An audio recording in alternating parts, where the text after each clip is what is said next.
shit. Sandy City's paying for this. Where did it happen? Like right down the road? Right on State, dude. Right by the mall. Oh my god. I know what you're talking about because I saw that. Holy sh**. Livid, bro. Livid. In my trans. Wait, what about your friends? I've got my trans too. Where? Let me see. Jeez. And my subframe, my trans, my oil pan. You see anything wrong with the trans? No, it's just got a huge gash out of the bottom of it. The oil pan is freaking, it's got a crease in it right here. So, How did that not break? It feels like it's about to crack. Like it's gonna crack. let me see. Oh, that's around my drain. Oh, it's cracked. Let me see. It's cracked on the backside where the drain plug is. I can feel it with my finger. I don't know where in a vlog this is gonna go, but we've cracked the oil pan on the Audi. I'll put photos right here of what the road looked like that made me crack my oil pan. I wasn't driving it slammed on its nuts because I knew the road right here was really bad. So I was actually driving a little higher than normal because I knew it was bad. This is what I hit. My oil pan's cracked, my trans is chunked, my frame is even more chunked, and it's bad. I'm currently waiting for an officer to call me, and then I'm gonna probably have to file an incident report, and the city better pay for this because this is freaking ridiculous. They fixed a bunch of potholes on State Street northbound by overfilling them inches higher than the road itself. So there's just huge mounds of asphalt all over the road and all over the lanes that you can't avoid. And destroyed my car. Cool. Hello, Future Max here, because I don't think I ever explained the story of actually everything that happened. So this is the story of cracking my oil pan. There was a hailstorm coming, all right? I was seeing Snapchat stories of some of my buddies that live 10, 15 miles west of me, and the wind was blowing east, so I had a storm that they were getting heading towards me, and they were sending me videos, and there was story videos of golf ball sized hail coming down, and it was gnarly. I put the Forester in the garage, and then I needed a place to put the Audi because there wasn't any more spots. So then me and John got in the cars and we're driving to a parking garage to try and save the cars from the hailstorm that was on the way. On the way to the parking garage on State Street, Utah, northbound in the left lane past 102 South, that intersection, right after the intersection in the left lane, there was the huge mound of asphalt on the ground. And it was like they filled a pothole and then overfilled it like 4 inches. Like I took that thing to the barber shop with my Audi. I cut like an inch off the top of that thing, an inch or 2 inches off the top of that thing. It was insane.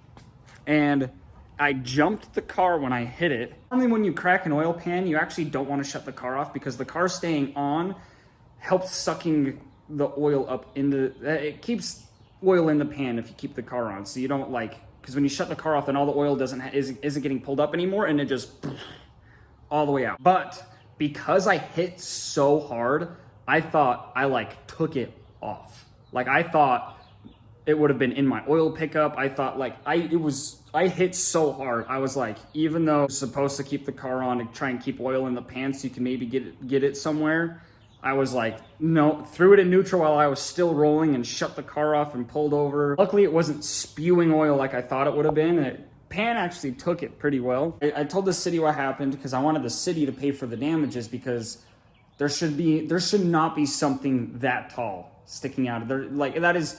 I've had friends of mine text me that have broken their cars from this exact same thing. It's not just me because my cars are low. If you were driving a purely factory sports car like that, you would have had the exact same damage done to your car as was done to my Audi. It's not something because, oh, my car is so dang low. If my car was any higher, it would have been fine. It's one of those things that even stock sports cars that have a lower ground clearance would have had the same thing happen to them with with all factory suspension, no modifications done to lowering. I called Sandy City because I wanted them to pay for it. They sent out an officer to come talk to me. The officer showed up. Officer Pahoy of Sandy City Police, Pojoy. Dude was a complete Dude was such a to me. I was super polite. I introduced myself. We were talking. I told him what happened, and he immediately just assumed that I was either street racing, and he was telling me that my car being modified is illegal and not within state regulations and all this stuff. And I told him, I was like, dude, I've been doing this. I know what state regulations are. I know my Audi's within state regulations. My Forester, I didn't tell him this, but like my Forester's obviously not really in state regulations as everything. My Forester has really low ground, a lot lower ground clearance than the Audi does and whatnot. But my Audi is well within state regulations. And I was explaining that to him, and he just kept like, nope, you can't modify your car. Nope, you can't modify your car. I'm like, it's not illegal to modify your car. You just have to stay within the regulations. And he was just, nope, nope, nope. And then explaining, he was like, well, you must have been hauling ass. I was like, I was going 35, 40 miles an hour, which is the speed limit. And that was before I saw the thing. And I slammed on my brakes, so I maybe hit it going 20, 25 miles an hour at most. And he just, no, you weren't. You were going faster than that. No, you weren't. You were going faster than that. I was like, I wasn't going faster than that. I have two witnesses here with me, John and Sonny. We were all going speed limit before we saw it. And he starts telling me, well, you should have been paying attention. Told him, I'm paying attention. I'm not paying attention to the crappy roads that the city's making. I'm paying attention to other cars, motorcyclists, children running out in the road, animals. The roads are supposed to be good enough so I don't have to pay attention and look out for a 4-inch asphalt mound sticking out of the road. I'm looking for other drivers. I'm looking for animals, kids, whatever that could possibly hinder my driving. I'm not looking for I'm not looking for a 4-inch mound of asphalt sitting in the road. And he goes, well, you should be looking 1,000 feet ahead of you. There was an SUV in front of me. I wasn't riding the SUV, but there was an SUV in front of me, so I maybe had a couple hundred feet to see it. And I did see it within a good time frame, and I was looking at it. And as I got closer, I went, that's tall, because there was like a hill, and it didn't look like it was as big as it was. I got closer, realized that's massive. I didn't know if anybody was to the right of me because I'm in the left lane. There's a median. I didn't know if anybody was to the right of me. I didn't have enough time to check to my right and then swerve, because if somebody was to the right of me and I didn't check, then I would have slammed into somebody. So I held to the left as far as I could to try and hit a wheel because I could hopefully pop over it, and then slammed on the brakes, but it was the mound of asphalt was perfectly skinny enough that it just went right underneath my car. Like, it's perfectly skinny enough that none of my wheels hit it, and it just went straight underneath my car. Even with me trying to get over to the left, it just boop right underneath the car. While all this is happening, I'm reaching for my air controller to try and air the car up, so I'm slamming on the brakes, trying to avoid it to the left and get as close to the median as I can, and I'm reaching for the controller to try and get some more air in the back, because I wasn't driving it crazy low, because I knew the roads were bad right there, because I noticed. So I had the car aired up a little more than usual, but I was still like, I'm not gonna make it. So I tried to reach over to air the car up, and by the time I grabbed the controller to air the car up, I hit it and went airborne, and everything happened. Sandy City, Utah, DOT Transportation, the Officer Pahoy or whatever, none of them did a single thing to help me. Dude wouldn't even suggest a tow truck. I actually had to check the car and dump oil in it and limp it home. None of them gave any support, any help whatsoever. I was completely on my own, and they could not have cared less about my safety or my car's condition and damages. The officer and Sandy City literally could not have cared less about my safety in that situation. So that's cool to know. Thanks, guys. That's the story and all the photos of all of this with everything happening. Let's get to fixing the car. Okay, we're gonna do the pan on this thing now. How much oil have we lost? There's quite a bit of oil underneath there. You can't really see on camera. It looks like there's quite a bit of oil underneath there. I have some oil on me. I have half a quart on me. How much oil's in it? Way above max. Okay. Yeah, that's probably my fault then, if that's the case. Okay.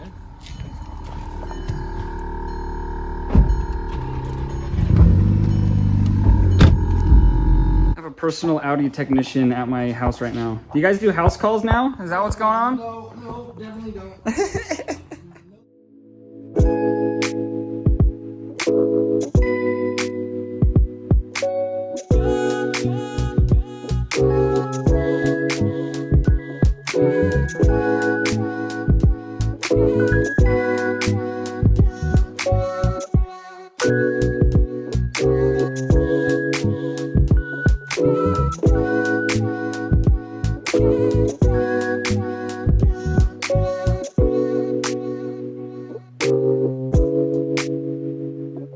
You see where it was? Hey, call JT. Is he hanging out? Dude, that's bad. Dude, it creased. Look, it creased right here. Uh-huh. I don't think the other pan has a crease right there. Nope. Curious what the oil pan off looks like. That's what it looks like. Luckily, nothing looks damaged. So that's cool. Look at that. Look at the bead. Look at the bead. I'm trying to swap the bolts to the other hand. Oh, got it. Okay, I need you to hold it then. Okay, I got you.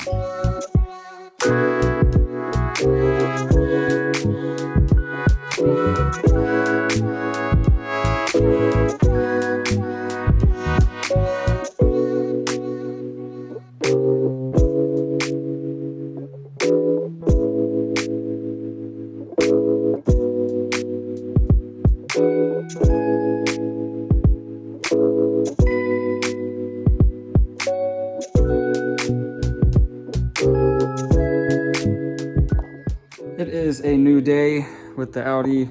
We got all the oil. Huge shout out to my buddy Cooper for coming over and helping me yesterday while doing this, because I would have totally failed doing this if I did not have his help. But we gotta plug this guy in like so. That's tight. That's on there good. We're all done down here. Should be dry now. It's got nothing in it. Checked inside the pan. There's no metal shavings or anything inside the pan after we took it off. So we are all good to go there. All that little garbage that you're seeing is just from the silicone. So I don't need to change my filter, he said. Said I should be totally good. I always ask the Audi dudes because Euro cars scare me. So when it comes to this car, I'm always asking my buddies that know Audis for help. Can I Jimmy Oaks it while holding the camera? Oh my gosh, this is not gonna end well. I'm gonna send it. Oh, that was pretty good, I'm not gonna lie. Checking underneath here after filling it up. Got no leakage yet. So we're gonna get everything out from underneath the car, put the car on the ground and start her up and see if it still has no leaks. Ooh, jeez. This jack is scary. Let's start her up and then check the oil level again.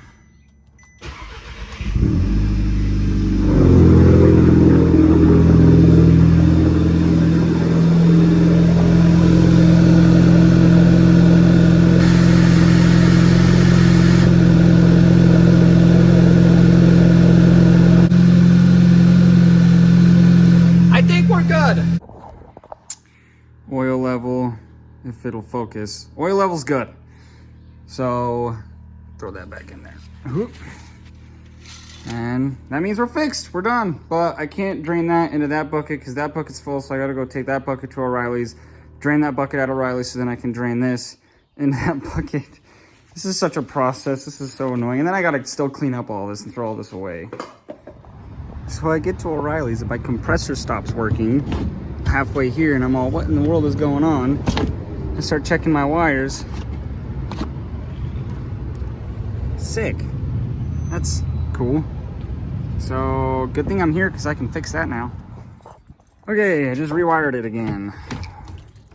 Let's see if the compressor comes on. Sweet. Fixed. Nice. Still got to clean up everything in the garage and wash the car. So this is where we're going to be ending off this video. The car is fixed. The car is cleaned. I am happy, even though that sucks to deal with. Sucked dealing with Sandy City, sucked dealing with the police, sucked dealing with this whole thing and fixing it. I'm glad I have the friends that I do that can help me like they did, and I'm glad that the car is fixed and looking all pretty again. Don't forget, guys, always down in the description are links to my merch website and links to my Amazon shop that'll help you find parts if you need parts and stuff that I like. Go check it out. I love you all. Peace out.